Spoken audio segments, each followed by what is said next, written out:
7일 후에 여호와의 말씀이 내게 임하여 이르시되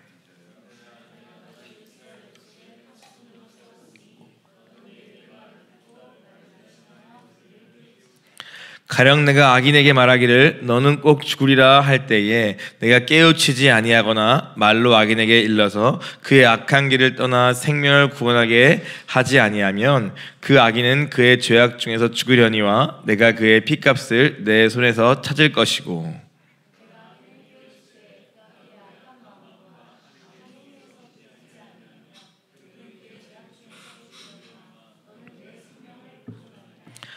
또 의인이 그의 공의에서 돌이켜 악을 행할 때에는 이미 행한 그의 공의는 기억할 바 아니라 내가 그 앞에 거치는 것을 두면 그가 죽을지니 이는 내가 그를 깨우치지 않음이니라. 그는 그의 죄 중에서 죽으려니와 그의 핏값은 내가 내 손에서 찾으리라.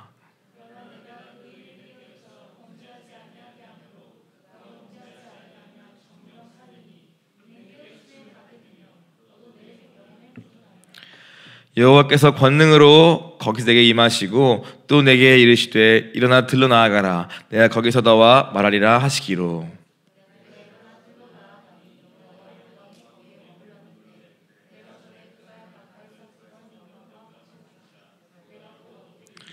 주의 영이 내게 임하사 나를 일으켜 내 발로 세우시고 내게 말씀하여 이르시되 너는 가서 내 집에 들어가 문을 닫으라.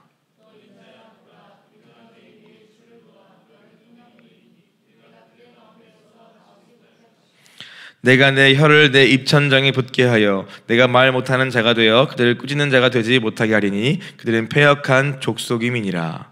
그러나 내가 너와 말할 때에 내 입을 열리니 너는 그들에게 이르기를 주 여호와의 말씀이 이러하시다 하라. 들을 자는 들을 것이요 듣기 싫은 자는 듣지 아니하리니 그들은 반역하는 족속임이니라. 아멘.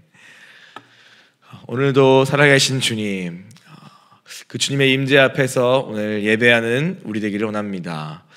오늘도 에스겔을 세우셔서 그 바벨론 포로에 사로잡혀 있는 저들에게 끊임없이 말씀하셨던 그 주님께서 오늘도 동일하게 날마다 예배 가운데 우리에게 말씀하시며 우리 경고하시며 또 우리에게 말을 걸어오십니다. 그 주님의 음성과 말씀 앞에 서는 오늘 이 시간 되게 하여 주옵소서. 그 말씀에 반응하는 우리 모두 되게 하여 주옵소서. 주께 부탁하오며 모든 말씀 우리 주 예수 그리스도 이름으로 기도하였습니다. 아멘.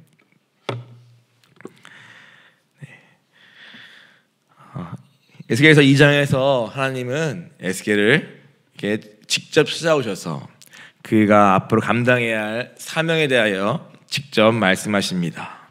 그리고 그의 두려워하고 또 오늘 이 일이 만만치 않음을 아는 에스겔에게 하나님은 또 그에게 두루마리를 먹이시고 또 그에게 찾아가서 그의 큰 권능으로 그를 마음을 담대하게 하시고 또 위로하시며 또 그의 이 말을 또 단단하게 하여서 그가 앞으로 전하고 만나게 될 그 이스라엘 백성들의 그 저항과 또 그 반항과 그 완고한 마음 앞에서 그가 위축되지 않고 담대히 하나님의 선자로서 맡은 바 들은 바 말씀을 그에게 전할, 경고할 그러한 사역자로 그를 세워 가시는 것이 이제 2장의 내용입니다. 1장은 그에 앞서 오늘 하나님의 성령이 임하여서 오늘 여호와의 보좌의 환상을 그에게 보여주시고 그러면서 그를 오늘 본문처럼 어제 말씀처럼 그를 파수꾼으로 세우시기에 앞서 먼저 그에게 여호와의 보좌 즉 그와 함께 있음을 그 땅에 거하심을 먼저 말씀하시고 또 2장에서 그를 불러 세워서 오늘 그에게 담대한 마음을 주시고 앞으로 감당해야 할 사역을 말씀하시고 무엇보다 그의 마음 가운데 이 두루마리를 먹으라 하시면서 그 자신이 먼저 하나님의 말씀으로 충만히 채워져야 함을 먼저 1장과 2장에서 말씀하셨습니다. 그럼에도 불구하고 이제 그가 두려웠던 것 같습니다. 그래서 이제 3장 어제 끝에 보니까 이제 7일간 또 오늘 숨어서 오늘 그가 앞으로 감당해야 할 사역을 또 준비하지 않았습니다. 두려워 떨며 숨어 있더라. 그 시간 동안 무엇 했는지는 모르겠지만 아마도 또 기도하며 또 받은 말씀을 또 돌아보며 그렇게 앞으로 그가 가야 할 길을 준비하는 시간이지 않을까 싶습니다. 오늘 본문은 그렇게 7일이 지난 후에 어떻게 됩니까? 다시 여호와의 말씀이 하나님이 말씀으로 그에게 찾아오시는 것으로 시작합니다. 인자야, 내가 너를 이스라엘 족속의 파수꾼으로 세웠으니 너는 내 이 말을 듣고 나를 대신하여 그들을 깨우치라 말씀합니다. 에스겔의 사명 한마디로 이스라엘 족속의 파수꾼입니다. 파수꾼은 다가오는 위험을 미리 감지하고 그것을 이스라엘 백성에게 전하여 경고하는 역할을 맡은 것이 바로 이스라엘 족속의 파수꾼입니다. 그리고 그 위험은 어떻게 감지되느냐? 바로 하나님의 말을 듣고 또 그 들은 말씀을 가지고 오늘 그가 분별하여 이제 전함으로써 그 사명을 감당하게 되는 것입니다. 여기서 깨우치라는 말은 경고하다에 가깝습니다. 그만큼 이스라엘 백성들의 영적인 상태가 굉장히 위험했다는 의미이겠죠. 그것을 그들은 알지 못하지만 에스겔이 먼저 주님의 눈으로 보게 되었고 그 본 것을 그들에게 경고함으로 그들이 깨우쳐 다시 주께 돌아오는 것이 바로 에스겔이 감당하는 사명입니다. 이스라엘 백성의 영적 상태가 어떠합니까? 에스겔서 3장 7절은 말하고 있습니다. 그들은 이마가 굳고 마음이 굳어 내 말을 듣고자 아니하리니 이는 내 말을 듣고자 아니함이니라 말하고 있습니다. 이스라엘 백성의 영적 상태를 한마디로 이마가 아주 굳어 있고 마음이 굳어져 있다고 말씀하는 것입니다. 비유적인 표현입니다. 이마가 굳었다는 것은 무엇을 의미하냐면 그 당시에 그 고대 근동의 문화 속에서 또는 성경 안에서 이 이마라는 것은 어떤 굳건한 의지를 나타내거나 어떠한 결단력을 나타내거나 불굴의 정신을 좀 나타내는 뜻을 가지고 있습니다. 그래서 어떤 일에 대하여 긍정의 의미로는 마음을 굳게 먹는다, 또 어떠한 결연한 확고한 의지와 태도를 보인다고 할 때 이마가 굳다, 또 이렇게 이마라는 표현을 비유적으로 사용합니다. 그런데 이것이 부정적인 의미, 곧 하나님께 대하여 이 이마가 굳다는 표현을 사용할 때는 이러한 긍정의 의미보다도 부정의 의미가 가까운데요. 그것은 무엇이냐면 바로 이 의미 그대로 하나님께 대하여 이와 같이 아주 굳건한 의지와 결단과 불굴의 정신과 의지를 보이는 것인데 그것이 하나님의 뜻을 내가 지키겠습니다, 거룩하겠습니다 라는 그러한 맥락이 아니라 바로 하나님의 어떠한 설득이나 어떠한 경고에도 꿈쩍하지 않을 만큼의 강력한 마음의 자세, 마음의 태도를 가리켜 이마가 굳어있다라고 하는 것입니다. 하나님이 아무리 말씀하시고 또 선지자를 보내고 심지어 이 당시에는 무엇입니까? 눈에 보이게 예루살렘이 멸망당하고 불에 타버리고 적군에 의해 빼앗겨버리고 자신들 스스로도 바벨론 포로의 자리에 잡혀 있음에도 불구하고 오늘 이들은 여전히 이와 같은 굳은 이마와 굳은 마음을 가지고 오늘 하나님 말씀을 대적하고 있었다고 말씀하는 것입니다. 어떠한 설득, 어떠한 경고에도 꿈쩍하지 않는 불굴의 의지를 가지고 오늘 결단을 가지고 마치 그만큼 하나님 말씀 앞에 강하게 대치된 상태에 있었음을 오늘 이 하나님은 이스라엘 백성의 영적 상태라고 말씀하시는 것입니다. 혹시 오늘 우리도 이와 같이 하나님 말씀과 대치된 자리에서 우리의 마음을 굳게 하고 이마를 굳게 하여 마치 나는 절대 하나님 말씀을 듣지 않으리라, 나는 절대 저 말씀을 인정하지 않으리라, 나는 절대 에스겔을 통하여 또는 누군가를 통하여 내게 책망할 때 나는 그것을 절대 듣지 않을 것을 마치 그렇게 고집하는 자처럼 우리가 있지는 않습니까? 하나님의 말씀을 그렇게 내가 거절하며 대치하는 그러한 자리에 있지는 않습니까? 오늘 하나님은 바로 그들을 향하여 이마가 굳어있고 마음이 굳어있다 말씀하시며 바로 그들을 향하여 경고하는 사역자로서 오늘 에스겔을 세우신 것입니다. 사실 에스겔은 꼭 어떠한 사람이나 인물로 물론 표현되어 있지만 오늘 우리에게는 말씀이라고 보는 것이 더 가까울 것입니다. 말씀 또는 그 말씀을 전하는 것을 담당하고 있는 오늘 사역자나 목회자들 또는 사랑 방장들이 바로 우리에게는 에스겔이자 또 파수꾼이겠죠. 하나님은 오늘 이렇게 마음이 굳어있고 이마가 굳어있는 이들에게 어떻게 하십니까? 됐다, 이제 그만해라, 포기하자, 마음대로 해 라고 하실 수도 있지만 주님은 그러지 않고 우리가 1장과 2장을 통해 보았듯이 하나님의 사람 선지자를 세워서 그에게 친히 두루마리를 먹이시며 하나님의 뜻과 그 마음을 전하게 하십니다. 물론 그 내용이 애가와 애곡과 재앙의 내용이라고 쓰여 있습니다. 꼭 좋은 것만 아닌 것입니다. 오늘 애가는 슬픈 노래고 애곡, 재앙, 심판과 경고의 메시지가 담긴 두루마리를 오늘 먹이시며 그 말씀을 대신 전하라는 부정적이고 또 경고의 말씀이지만 오늘 그건 역시 하나님은 선포케 하심으로써 자신의 백성을 향한 회개와 구원의 기회를 계속해서 주시는 것입니다. 마치 오늘 우리에게 매일의 새벽 예배가, 매일의 큐티 말씀이, 우리에게 매 주마다 있는 주일 예배가, 금요기도회가 오늘 바로 그와 같은 하나님 우리에게 끊임없이 주시는 우리의 구원의 기회이자 회개의 기회가 되는 것입니다. 그런데 오늘 막상 이스라엘 백성은 어떻다고 말씀하십니까? 2장 3장에 참 많은 절에 이러한 표현이 있습니다. 2장 5절에 보니까 그들은 패역한 족속이라. 왜 그런가? 그들이 듣든지 아니 듣든지.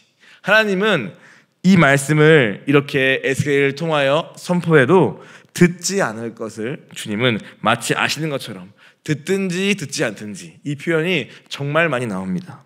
즉 선택은 그들의 몫이다, 우리의 몫이라는 것이죠. 말씀은 변함없이 선포되고 바벨론 포로일지라도 여전히 이마가 굳은 자리에 있을지라도 에스겔을 세워서 계속해서 그 두루마리의 말씀을 먹이시면서까지 에스겔을 담대하게 하시고 그 마음을 또 위로하시면서까지 오늘 끊임없이 자신의 뜻과 마음을 계시하시고 알려주시는 게 주님의 의지인데 오늘 그에 맞먹는 의지로서 우리가 듣지 않을 수도 있는 그러한 선택의 몫은 오늘 나에게 있다는 것입니다. 이 말씀 내가 들을까 듣지 않을까, 내 마음에 찔림이 와도 내가 그 말씀을 붙잡을까 안 붙잡을까, 분명히 내게 주시는 하나님의 음성 같은데 내가 그것을 붙잡고 순종할까 안 할까, 그 몫은 우리에게 있음을 동시에 말씀하시는 것입니다. 2장 7절을 먼저 말씀하고 있습니다. 패역한 자라. 그들이 듣든지 듣지 않든지 너는 내 말로 구할지어다. 또 말씀하시죠. 패역한 자라. 아마 듣지 않을 것이다. 그러나 듣든지 아니든지 그러나 너는 여전히 이 말을 전하라 말씀합니다. 3장 11절을 말하고 있습니다. 오늘 내 민족에게 가서 그들이 듣든지 아니든지 그들에게 고하라. 바로 이것이 주여와의 말씀이다 라고 분명히 그 가운데 가서 나의 뜻을 진리를 선포하라고 말씀하는 것입니다. 또 오늘 본문의 끝에 봐도 무엇입니까? 들을 자는 들을 것이요 듣기 싫은 자는 듣지 아니할 것이다. 그러나 너는 내 입을 열어 분명히 이것이 바로 주여와의 말씀이다라고 선포하라 라고 말하고 있는 것입니다. 듣든지 아니든지 이 말씀이 왜 이렇게 많이 나올까요? 오늘 그만큼 오늘 하나님은 얼마나 우리가 강한 저항과 강한 반발심과 자기를 지키고 주장하고 보호하는 그 강력한 힘으로 우리가 얼마나 하나님의 이 책망의 말씀을 듣기 싫어하는지를 주님은 다 아신다는 것입니다. 만약에 사람이라면 너 듣기 싫어하는구나, 너 나를 거절하는구나, 너 원치 않는구나 하면서 나도 안 할래, 나도 그만할래, 알아서 해 라고 하겠지만 우리 하나님은 그것을 다 아시면서도 굳이 또 선지자를 보내고 또 말씀하면서 하나님의 뜻과 말씀을 전하고 계시는 것입니다. 바로 그것이 주님의 사랑이자 은혜이자 긍휼이겠죠. 또다시 회개하게 이르시고 구원을 주시면서 돌아와라, 돌아와라, 돌이키라, 돌이키라 말씀하시는 주님. 그것은 오늘 본문에 쓰여있지만 악인에게 뿐만 아니라 의인에게 다 모두에게 동일하게 선포하라고 말씀하시는 것입니다. 악인에게 가서도 꼭 선포해라. 너가 지금 줄 길에 있다. 너 이대로 가면 너 죽어. 라고 분명히 그 악한 길에 서 있는 악인에게도 가 선포해서 그 생명을 구원하게 하라고 에스겔에게 사명으로 주고 있고, 만약에 네가 피했어, 안전했어, 그럼 너가 그걸 감당할 것이다 라고까지 말씀하시고, 혹시나 의인, 즉 지금은 잘 알고 있지만 오늘 가다가 또 잘못된 길을 가고 있는 거기도 가서 너 지금 잘못 가고 있어라고 꼭 전해라. 그래서 그 죄를 깨우치게 하여라 라고 말씀하시며, 그 악인에게든 의인에게든 그 악한 길에 있는 그들에게 주님은 이 말씀을 통하여 사람을 보내어 오늘 다시 생명길로 돌아오게 하시는 분이라고 말씀하시는 것입니다. 우리는 무엇보다 이 선지서를 통하여서 하나님의 마음을 봐야 합니다. 그 마음 무엇입니까? 내가 의인이든 악인이었든 상관없이, 심지어 의인은 뭐라 하십니까? 네가 과거에 행한 그 의로운 일이 오늘 네가 잘못된 길을 가는 것을 절대 정당할 수 없다고 말씀하십니다. 그러므로 오늘 우리는 어떻게 합니까? 어떻게든 우리를 이 자리에서 돌이키기를 원하시는 이 주님의 반복되고 반복되는 주님의 이 음성 앞에 우리의 굳은 마음과 굳은 이마를 버리고 오늘 주님께 돌아가기로 결단해야 한다는 것입니다. 이제라도 주님, 제가 돌아가겠습니다.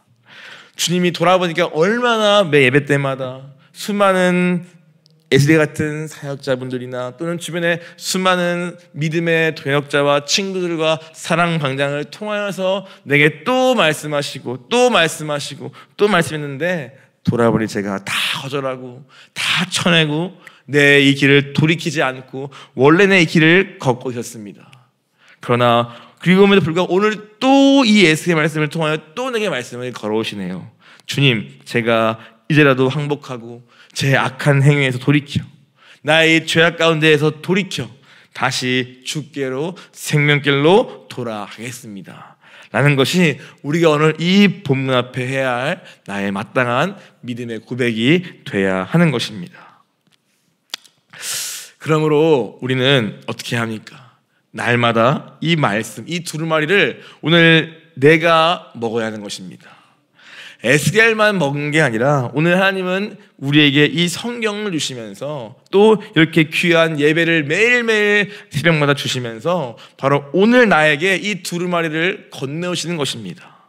에스겔만의 특별한 두루마리가 아니라 그것은 말씀이요, 오늘 우리는 성경이기 때문에 오늘 우리가 날마다 이 에스겔처럼 말씀을 내가 먹고 마시지 않으면 우리는 언제든지 이렇게 돌이켜 다시 원래 나의 길로, 원래 죄의 길로, 원래 해산길로 우리는 가고야만은 우리는 그런 끈질긴 죄를 지닌 존재라는 것입니다. 그래서 오늘 우리는 어떻게 해야 합니까? 이 두루마리 먹기를 사모해야 합니다. 오늘 내게 무엇을 말씀하시는가? 내가 무엇에서 돌이키기 원하시는가? 내가 어떠한 책망의 말씀을 오늘 들어야 하는가? 그런 걸 사모하는 마음으로 우리가 이 두루마리를 먹기를 우리가 힘써야 하는 것입니다. 그것은 의인에게 상관없습니다. 의인의 자리에 있을지라도, 내가 어제까지는 순종했을지라도 오늘 또 내가 이 말씀을 먹지 않으면 우리는 또다시 잘못된 길 갈 수밖에 없는, 우리는 끈질긴 육체의 소유를 가진 이 죄인임을 기억한다면 이 새벽에 어찌 그냥 나와서 그냥 내 어떠한 봉사만 하거나 그냥 시간을 채우는 것으로 우리가 멈출 수 있단 말입니까? 바로 오늘 이 말씀을 전하기 위해 에스겔은 뭐를 건 것입니까? 자기의 생명을 건 거 아닙니까? 너 이것을 전하지 않으면 네가 죽을 거야 라는 정도의 엄중한 책임감을 가지고 이 말씀을 전하는 거 아닙니까? 그러면 전하는 자가, 물론 제가 그렇지 않을지라도 이 본문에서 에스겔 자체가 이 말씀을 전할 때에 그만큼의 생명을 갖고 전하는 말씀으로 그가 받았다면 오늘 이 말씀을 받는 저와 여러분 역시도 어떻게 받아야 합니까? 이 말씀이 생명의 말씀으로 받아야 하는 것입니다. 나의 생명과 죽음의 문제가 걸린 것으로 이 말씀을 내가 대하지 않으면 오늘 이 말씀은 오늘 우리에게 아무런 유익이 없는 것입니다. 그냥 내 인생의 어떠한 선택에 있어서 참고하는 그런 어떠한 가이드가 아니라 어떠한 내 마음의 어떠한 부분을 터치받는 그러한 구절을 내가 찾는 정도가 아니라 오늘 이 말씀 자체가 오늘 하나님이 어떻게 에스겔에 맡겼으며 에스겔은 어떠한 목숨을 건 정말 사명으로서 이것을 감당하였으면 그걸 안다면 이 말씀을 듣는 우리도 하나님이 내게 생명과 죽음의 그런 생사의 문제를 가지고 내게 말씀하시는구나 라고 우리가 이 생명의 정말 찬양처럼 생명의 말씀으로 내가 받아야 하는 것입니다. 그렇게 이 말씀을 대하고 계십니까? 아니면 그냥 이 말씀을 그냥 오늘도 지나간 하나의 습관처럼 이 말씀을 대하고 있습니까? 오늘 그래서 이 생명의 말씀으로 하나님이 우리에게 오늘도 찾아오시는 것입니다. 그렇지 않으면 주님 보시기에는 우리는 뭐 하루 정도야, 뭐 조금 아니면 어때? 라고 생각하지만 주님은 어떻게 보십니까? 그렇지 않으면은 죄 중에서 죽을 것이다. 우리가 죄 가운데 죽어가고 있는 것을 주님은 보시는 것입니다. 책망을 거절하고 끊임없이 어떤 말씀을 거절하고 내 완고함 이마와 마음을 붙잡고 내 원래의 길을 고집스럽게 가고 있다면 나는 그저 하루가 하루 같고 어제 오늘이 같게 느껴질지 모르겠지만 주님 보시기에는 죄 가운데 빠져 죽어가고 있는 인생인 것입니다. 그러므로 오늘 우리에게 책망의 말씀이 들려옵니까? 또는 말씀을 통하여 내 마음에 찔림이 옵니까? 오늘 그렇다면 그것이 바로 하나님인 줄 알고 오늘 그 앞에서 생명의 말씀으로 내가 반응하기를 원합니다. 그러나 오늘 그렇게 1장부터 이 앞부분까지는 그렇게 하나님의 마음이 막 느껴지죠. 에스겔을 세우시는 하나님의 마음, 오늘 듣지 않을까 알지만 또 말씀하시는 하나님의 마음. 그런데 22절부터 보니까 하나님께서 오늘 그에게 또 한 번 임하여서 들판으로 그를 부르십니다. 그리고 오늘 1장에 나왔던 그 영광의 하나님의 모습으로 그게 다시 한번 찾아오시고 그가 하나님 앞에 엎드립니다. 그리고 주님의 음성과 뜻을 듣게 됩니다. 그건 무엇입니까? 오늘 첫 번째는 인자야 24절에 보니까 너는 내 집에 들어가서 문을 닫으라 말씀하십니다. 집에 들어가서 문을 닫고 그 안에 가만히 있자는 것입니다. 아니 선지자라면은 그 말 듣고 온 동네방네에 나아가서 막 외치고 막 선포해서 막 깨우고 돌이켜서 경고해야 할 그러한 선지자가 집에 들어가 가만히 있을 것을 명받습니다. 그리고 26절에 보니까 더 나아가 내가 너의 혀를 입 천장에 붙게 하여 너로 하여금 말을 못하는 자가 되게 할 것이다 라고까지 명령하십니다. 이것은 무슨 뜻입니까? 오늘 하나님이 언젠가 그분이 이 모든 말씀을 거두실 수도 있음을 하나님은 말씀하시는 것입니다. 분명히 우리에게 안 들을지라도 그걸 알면서도 또 말씀하시고 또 찾아오시고 또 말씀하시는 하나님이신데 오늘 우리가 어떠한 이유인지 모르겠지만 계속 듣지 않고 거절하고 또 거절하고 거절하겠죠 아마. 그럴 때 하나님은 이와 같이 문에 선지자를 가둬놓고 혀를 천장에 붙게 하여서 어떠한 책망 즉 꾸짖는 말씀을 어떠한 말씀도 내지 못하게 하실 때도 있다고 하면서 그때를 두려워할 것을 우리에게 말씀하시는 것입니다. 즉 내가 계속 고집하고 거절하고 내 길에서 돌이키지 않는다면 하나님도 어느 순간에 모든 말씀을 거두고 멈출 때가 있음을 우리에게 이 에스겔의 삶을 통하여 말씀하고 계시는 것입니다. 근데 여기에는요 중간에 25절이 끼어 있습니다. 그것은 무엇입니까? 물론 하나님이 직접 그것을 멈추라고 하시면서 집에 들어가 이 혀를 입에 붙여라고 말씀하시지만 그 중간에 보니까 무리가 내 위에 줄을 놓아 너를 동여매리니 네가 그들 가운데에서 나오지 못할 것이라는 말씀이 들어있습니다. 즉 하나님의 의지로 멈추기도 하시지만 그 이면에는, 다른 면에는 오늘 사람들, 곧 내가 이 에스겔을 꽁꽁 싸매가지고 오늘 문 밖으로 못 나오게 하는, 내가 말씀을 거절하고 싸매놓고 묶어놓고 하는 나의 저항과 나의 고집이 그 한쪽 이면에 자리 잡고 있는 것입니다. 즉 주님이 아무 이유 없이 그냥 그분의 기분 따라, 마음 따라 이제 그만 하는 것이 아니라 오늘 이 에스겔, 즉 말씀을 꽁꽁 싸매가지고 절대 내게 어떠한 말도 못 걸어오게 방아막 치고 내게 말 걸지 마, 나 건들지 마, 그러한 자존심과 그러한 나의 힘과 자기 보호와 자기 방어막과 모든 걸 다 가지고 나를 건들지 않게 나를 꽁꽁 묶고 있는 그러한 강력한 나의 방어 시스템을 계속 유지한다면 오늘 하나님도 오늘 그 말씀을 내게 거두실 때도 있을 수 있음을 우리에게 말씀하시며 오늘 두려워할 것을 명하시는 것입니다. 책망이 없는 것이 너무나 좋을 것 같지만 막상 책망뿐만 아니라 어떠한 말이 들려 않는다면 그것은 정말 우리 영혼이 죽어가는 길인 것입니다. 우리 예수님도 무엇을 그냥 괴로워했습니까? 십자가에 달린 육체의 고통보다 더 괴로웠던 것은 오늘 아버지로부터 끊어진 것, 어떠한 말씀도 어떠한 영적 공급도 내게 오지 않는 그 순간이 오늘 예수님이 가장 괴로웠던 순간이지 않았습니까? 바로 그러한 영적인 단절, 어떠한 말씀으로 들리는 그런 단절이 오늘 있을 수 있음을 주님이 말씀하시는 것입니다. 오늘 그래서 결국 죄 가운데 죽을 수밖에 없는 그러한 자유를 내버려 두실 수도 있다고 말씀하십니다. 오늘 그러한 자리까지 우리가 가야 하겠습니까? 물론 어떠한 사람도 책망의 말씀을 듣고 싶어 하진 않습니다. 나의 문제, 나의 죄, 나의 어떠한 약함을 들어보고 싶지 않습니다. 다 칭찬과 위로와 잘하고 있다는 긍정의 말을 누구나 원하고 누구나 그것을 좋아합니다.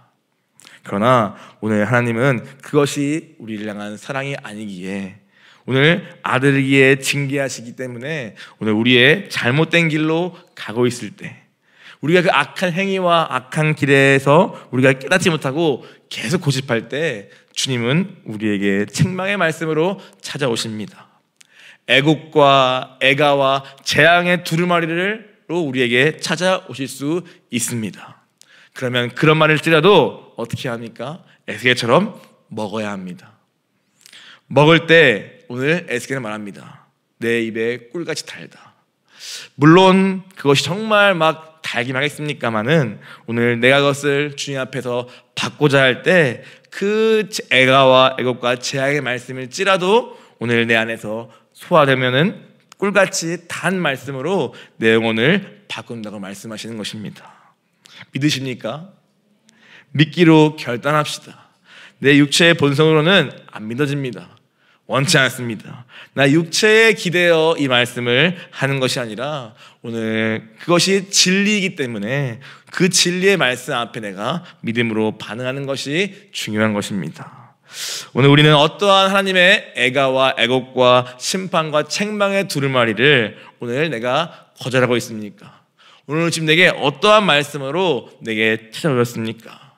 그 말씀은 어떠한 태도로 서 있습니까?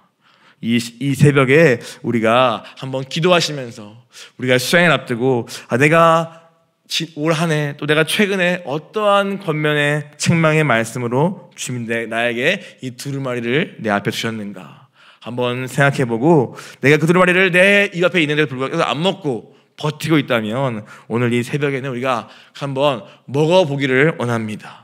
먹어보고 오늘 주님께 기도하면서 그 쓴 것이 내 안에서 단맛으로 바뀌기까지 그렇게 기도하는 오늘 저와 여러분 되기를 원합니다. 죄 가운데 죽을 줄 아시고 찾아오신 주님을 기억하며 오늘 그 나의 그 모든 나의 길 죄의 길에서 돌이켜 다시 주님의 생명길로 나아가는 우리 모두 되면 좋겠습니다. 함께 같이 기도하겠습니다. 주님, 오늘 우리는 죄의 길에 서 있을 불구하고 내가 어떠한 자리인지 알지 못하는 영적 소경과 영적 맹인입니다. 또는 그것을 내가 알면서도 절대 그것을 포기하기 싫어서 돌이킬 수 없는 그러한 완고한 마음을 또한 가진 그러한 죄인들이 오늘 나의 우리임을 주여 고백합니다. 주님, 우리 힘으로 안 됩니다. 그러나 오늘 주님은 할 수 있사오니 내가 할 수 유일한 순종은 바로 오늘 그 책망의 두루마리를 내가 피하지 않고 내 입에 먹고 내 안에 소화되기까지 주 앞에 나아가 기도하는 것입니다. 주님, 그 책망의 말씀이 무엇인가 오늘 기억나게 하시고 그 말씀이 바로 저를 향한 주님의 사랑임을 이 시간 깨닫고 오늘 기도하는 가운데 그 쓴 책망의 말씀이 내 안에 단맛으로 변화되어 정말 주님을 향해 다시 한번 나아가는 그러한 시간 되기를 간절히 기도하오니 이 시간 제게 말씀하시고 찾아와 주옵소서. 오늘 그 두루마리를 내가 먹고 마시는 시간 되게 하여 주옵소서.